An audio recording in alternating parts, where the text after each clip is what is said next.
Kristen, and today I am joined by... I'm Paul. Paul, and we are doing a new segment on my channel called PB&K, because we're quirky like that.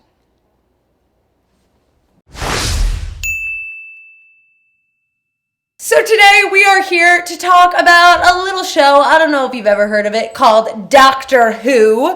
Paul has never seen Doctor Who before. Now, before you get out your, vibrating hammers or whatever it is, let me explain. I have the same issue with Doctor Who that I have with the movie Blade Runner, which I also haven't seen. It's not like I don't think it's good. I have no freaking clue where to start, and I'm terrified that I'm going to start at the wrong place. They're going to be like, you started with season 3? No, you don't do it! And then I ruined everything, because I only get one chance to watch Doctor Who for the first time. And that's where I come in. I think the best place to really start Doctor Who, from my experience, is with Matt Smith. So season 5, episode 1, the 11th hour. So that's where I'm going to start Paul off with, because that's where I was introduced into the series by my friend. So that's what we are going to do today. Paul, what do you know about Doctor Who right now? I actually think I know a little bit more than a random person off the street because the internet. I'm plugged somewhat into nerd culture. I'm very familiar with a certain Nerdist podcast which has discussed Doctor Who on multiple occasions. So I get the basic concept of what a Time Lord is, and I get the whole traveling space-time thing, and I understand the concept of regeneration, which is a brilliant writing loophole. It's Good great, move, guys. But apart from that, I know absolutely nothing about it. Right, so we're really starting with, besides a pretty good basic knowledge, to be fair, you have a pretty good basic knowledge because some people start off the show with literally no knowledge.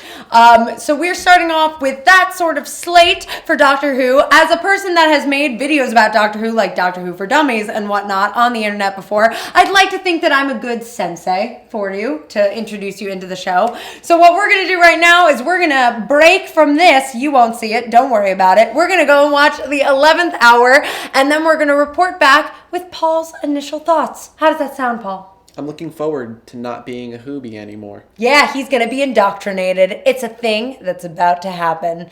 So stay tuned, as in it's going to happen in the next jump cut. Don't worry about it. And we're back. We just watched the 11th hour, and we just want to know, Paul, what are your first reactions? All right, now listen. For those of you who watch my reviews, especially my last one, Unfinished Business, you know I have a thing with people who have 2 first names. Normally, I don't trust him. This guy's pretty handsome, so he gets a pass. But he's the only person who gets a pass. On a serious note, or serious if you want to enunciate, I liked it. I thought that, now this is the first Doctor that I'm actually getting exposed to. He has this great, bubbly, almost anarchic energy that he's always just running around and just getting right in your face. He's not afraid, yeah. You get the sense that he's doing 1,001 calculations a second in his mind, and he's so on top of shit. I thought that this was a good jumping off point because certain things like the sonic screwdriver and the TARDIS, while I know what they are, I don't know the minutiae of how they work. Yeah. And they do this great thing where they take them out of the equation for the episode. He's not really able to use them all that much. He's not reliant on them. Yeah. So it makes you just see how he handles the situation, and those things will obviously get added in back with time. But I enjoyed it. I definitely want to keep watching, and yeah. Yay! That's all we can really ask. And this is something that really hasn't come into Paul's, universe yet. And if you are someone that hasn't watched Doctor Who and is thinking about it, then this is something that hasn't come into your scope of mind yet. But things like you've just pointed out, like him being bubbly and whatnot, when you go back and you watch some of the earlier episodes, eventually, if you continue watching Doctor Who, which I obviously hope you will, if you continue watching and you go back and then watch, you'll realize that those things are such big character decisions, and they are things that are really building upon the Doctor before them, and it has a really rewarding payoff that I think is very specific to Doctor Who, and that they have had this whole history of actors coming in and out of the series, which is really cool. So my question, I guess, is what do you think of the whole companion doctor situation? With the first episode, it's hard because you don't see them entirely by themselves, but I feel like Amy and the 11th Doctor are two companions that in their first episode do spend a lot of time together.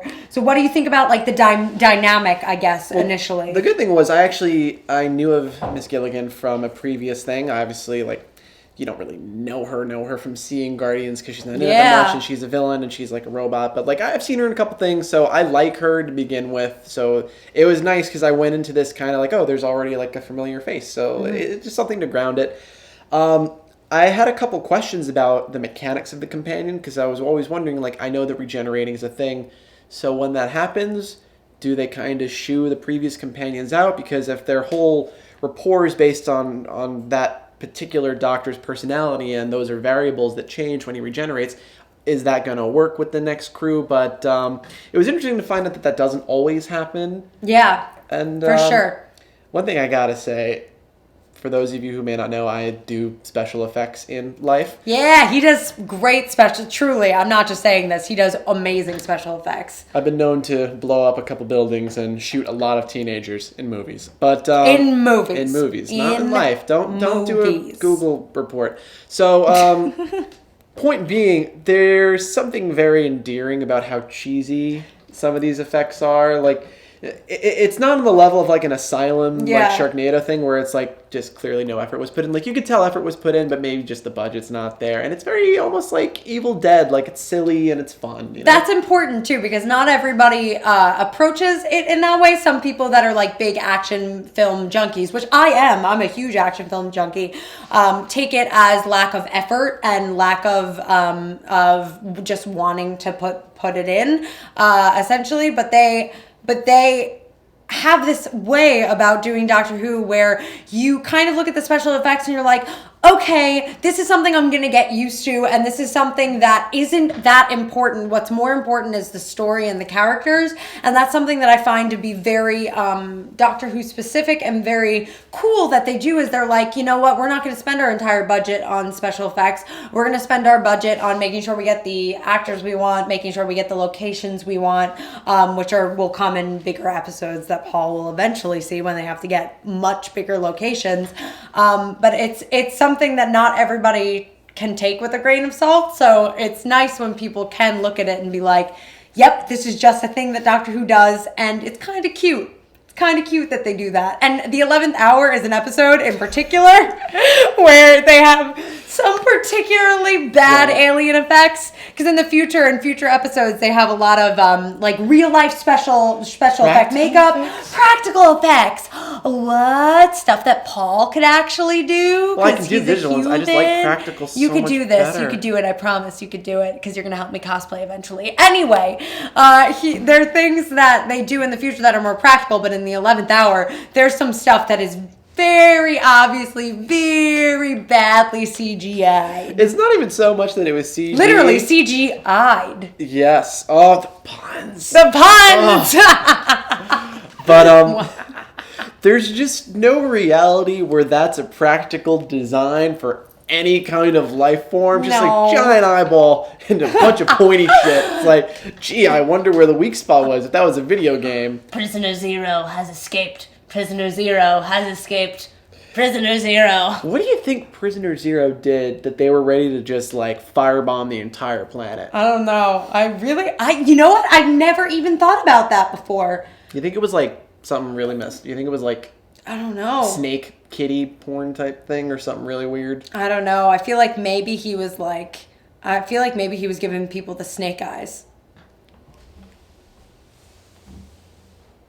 So now that I'm somewhat more versed in Doctor Who, I think I can bust out this theory. It is not an original theory. I'm not even going to pretend like I invented Arnold Palmer or something like that, but I'm pretty sure that James Bond is a Time Lord. Yeah, for sure. Heard that.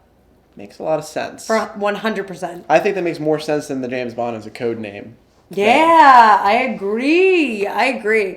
It's one of those, when I was trying to give Paul some minor exposition to the show about, just making sure that he understood that when Time Lords regenerate, they remember what happened to them before. They just, they are a new person, so they tend to be slightly different with some personality traits from their previous regenerations.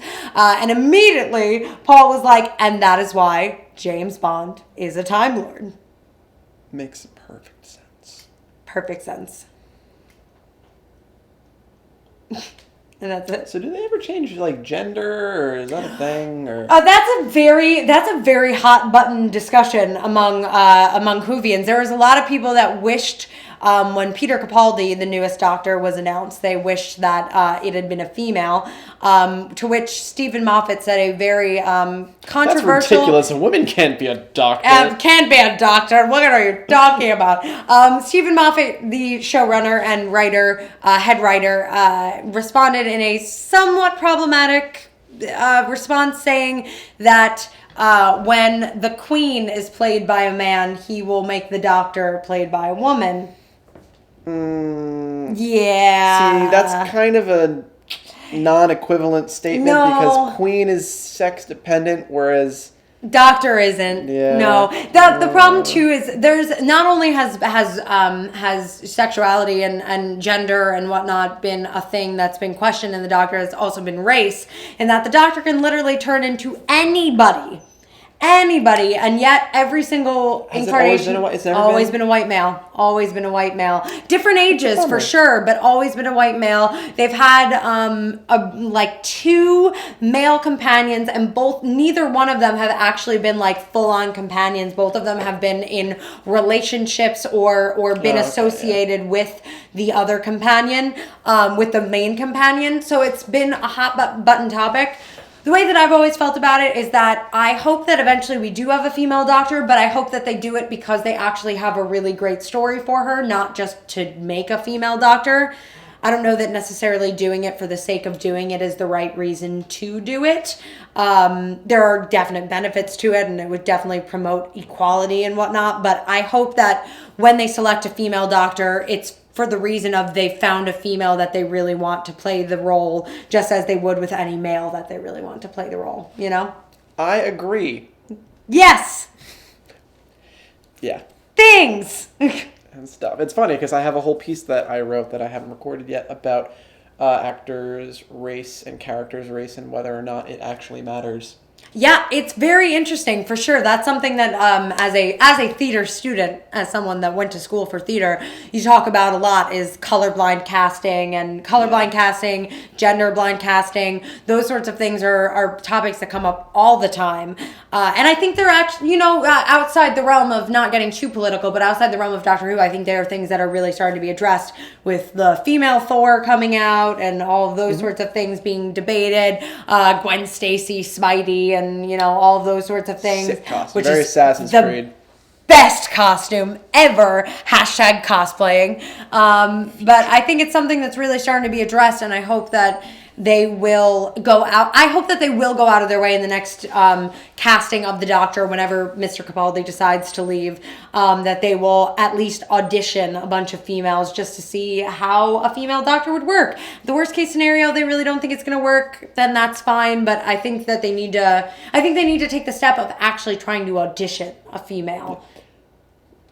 Yeah, definitely. That at least needs to happen. Yeah, which is something that has not happened. To our knowledge, they have not reached out to any female in the past and been like, read for the Doctor just for the hell of it, Woman up. It's a hilariously sexist shirt I'm wearing. I'm like How dare you? I worked on my hair for hours. And that is all we have for this first episode of PB&K. Please leave in the comment section below any topic suggestions or anything that you have to say about what you just saw right here, because this is the thing that's going to be now happening on my channel every Thursday. Every Thursday. This is going to be happening. These faces happening on this channel. So good luck. Mm-hmm.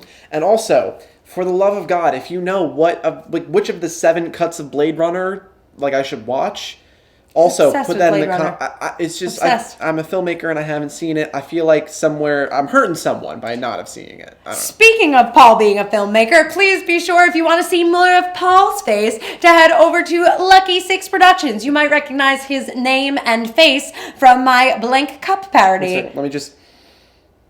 Yeah, Smolder Smolder. Holder. Smolder Holder right there. Ian Smolder Holder happening right there. Just be careful what video you click because you're not always going to see my face. Occasionally, you might see my butt. Just don't watch My Last Yoo-Hoo. Or do. It's up to Or you. do if you're into that. I don't know. Whatever. I don't judge. You can call me. Call I'm me free. maybe. Yeah. I just met you. Otherwise, we will catch you guys next Thursday. Bye! Paul, say something like bye-ish. I thought about kissing a man. The moment that it came out of my mouth, I was like, he's gonna make some fucking joke Yeah. Oh, that's ending on that. happening.